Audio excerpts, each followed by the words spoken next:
വലപ്പാട് കരയാമുട്ടം സ്വദേശി Afrin Fathima Abdul Kalam world record അവാർഡിന് അർഹയായി.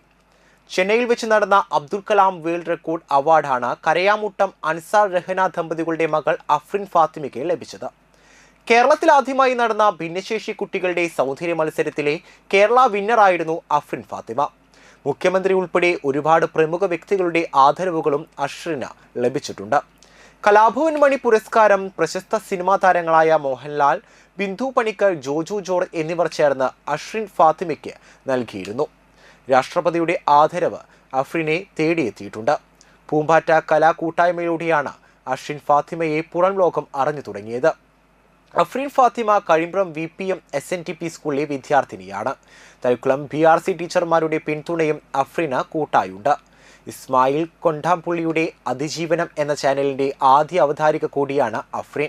ഇസ്മായിൽ, ശ്രുതി സോമൻ എന്നിവർ അഫ്രിന്റെ ഈ വിജയത്തിന് കൂട്ടായുണ്ട്.